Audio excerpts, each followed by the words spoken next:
नमस्कार। Breaking news में बड़ी खबर आपको बता दें कि छपरा में देर रात एक बार फिर से बड़ा एनकाउंटर हुआ है।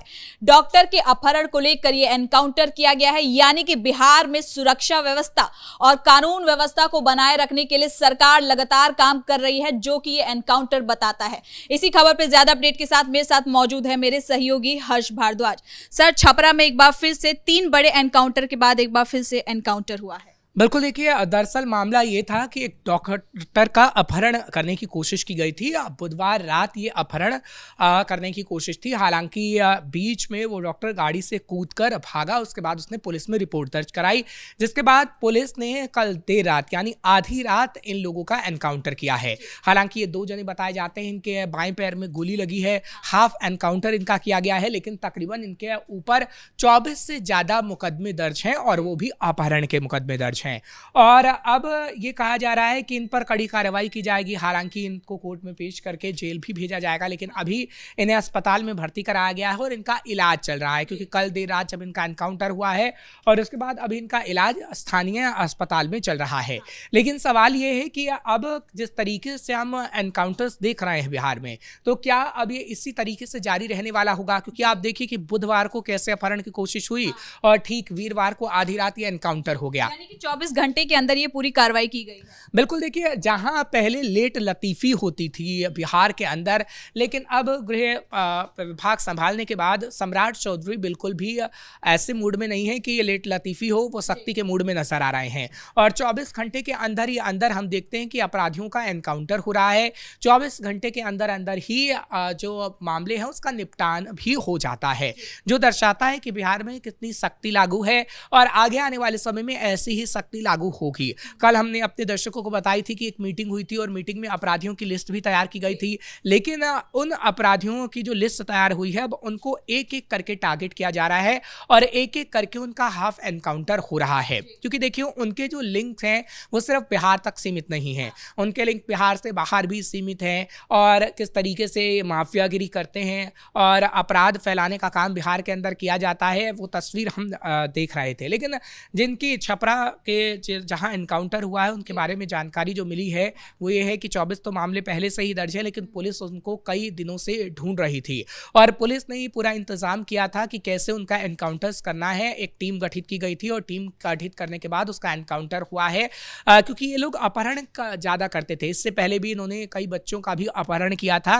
और उसके खिलाफ भी मामला दर्ज हुआ था, लेकिन अब तक कोई कार्रवाई नहीं देखने को मिली थी। लेकिन सम्राट चौधरी के गृह विभाग संभालने के बाद हमने देखा है कि किस तरीके से जब अपहरण किया गया तो तुरंत कार्रवाई हुई है, तो फर्क साफ दिखता है। हालांकि 2005 के बाद से ही सुशासन की सरकार बिहार के अंदर है, लेकिन अपराधियों में जो खौफ पैदा होना चाहिए था वो हमें उतना नहीं दिख पाया था। जो तेजी थी उसकी शुरुआत कहीं ना कहीं अब हुई है। बिल्कुल, और अपराधियों में खौफ पैदा करना बहुत ज़रूरी है, क्योंकि देखिए, अपराधियों में खौफ पैदा नहीं होगा तो अपराध खत्म नहीं होगा। क्योंकि अपराधी अगर अपराध करता है तो उससे पहले उसे 100 बार सोचना होगा कि अगर वो अपराध करेगा तो उसे क्या सज़ा मिलेगी, अगर वो अपराध करेगा तो उसे क्या परिणाम भुगतना होगा, अगर वो अपराध करेगा तो क्या उसका परिवार भी उसका परिणाम भुगतेगा। ऐसी कई बात हैं जो अपराधियों को सोचनी होंगी बिहार के अंदर अब, जो कि पहले अपराधी नहीं सोचते थे।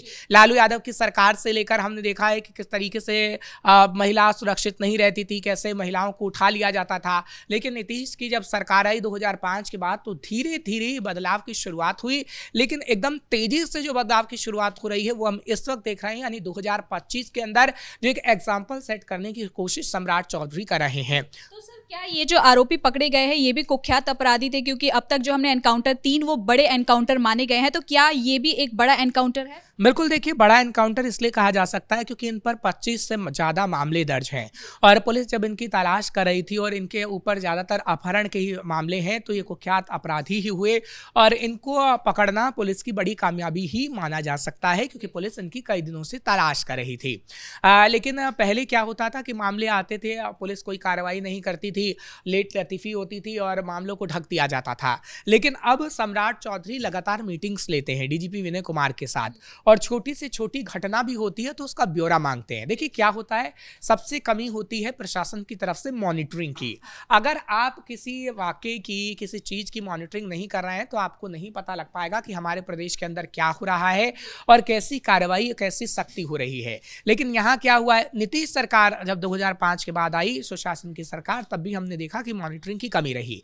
लेकिन अब सम्राट चौधरी क्या कर रहे हैं, सम्राट चौधरी सबसे ज़्यादा ध्यान मॉनिटरिंग पे दे रहे हैं कि कैसे वो बार बार मॉनिटरिंग कर रहे हैं कि हाँ कहाँ पर क्या चीज़ हो रही है। अगर बुलडोजर गरज रहा है तो सही तरीके से गरज रहा है, एनकाउंटर हो रहा है तो कितने अपराधियों का एनकाउंटर हो रहा है, कौन से कुख्यात अपराधी हैं, कितनों की लिस्ट बनानी है, डीजीपी विनय कुमार के साथ मीटिंग होनी है, और कहाँ कहाँ आपको जो अव्यवस्थित तरीके से चीज़ें हैं उनको व्यवस्थित करना है, तो वो खुद मॉनिटरिंग कर रहे हैं। होता ये है कि हम देखते हैं कि कई जगह सरकारें बनती हैं तो गृह विभाग कहीं ना कहीं सुस्त होता है, या कई विभाग ऐसे होते हैं कि जहाँ के मंत्री सुस्त हो जाते हैं और मंत्री बनने के बाद कोई काम नहीं करते, ना उनकी मॉनिटरिंग होती है, जबकि कुछ व्यक्तियों को लगा दिया जाता है कि आप उनकी मॉनिटरिंग करिए। लेकिन अगर किसी चीज़ की सीधी मॉनिटरिंग खुद मंत्री करेगा तो बदलाव साफ तौर पर देखने को मिलेगा, जैसा बिहार के अंदर देखने को मिल रहा है। उसी का नतीजा है कि लगातार जो सम्राट चौधरी मॉनिटरिंग कर रहे हैं, मीटिंग कर रहे हैं, उसके बाद ये जो कार्रवाई है और कहीं ना कहीं ज्यादा तेज हो रही है। तो सर मेरा एक सवाल ये भी है कि कल विजय कुमार सिन्हा ने भी अधिकारियों को फटकार लगाई और कहा कि मॉनिटरिंग और ढिलाई बिल्कुल नहीं होनी चाहिए, आप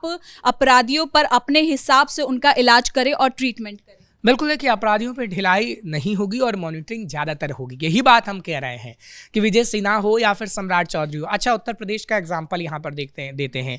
उत्तर प्रदेश में क्या होता है, उत्तर प्रदेश में अगर कोई कार्रवाई होती है तो सीएम योगी के कानों में तुरंत जाता है।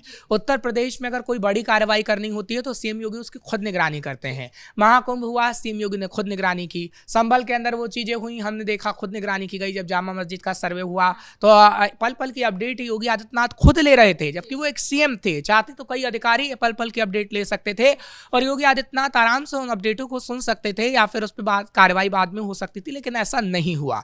सीएम योगी ने बरेली के अंदर भी देखा कि हमने बरेली के अंदर जो उत्पात हुआ तो कैसे तुरंत वो आए। जब बरेली के अंदर मौलाना तौकीर रजा का नाम सामने आया तो तुरंत उन्होंने कहा कि पहले मौलाना कर्फ्यू लगा दिया करते थे, लेकिन अब ऐसा नहीं होगा। यानी उन्होंने सख्ती दिखाई और उसके बाद मॉनिटरिंग भी बरेली की और आप देखिए कि बरेली में बड़ा संभल जैसा दंगा होते, हिंसा होते होते बच गई, उतनी बड़ी हिंसा नहीं हुई।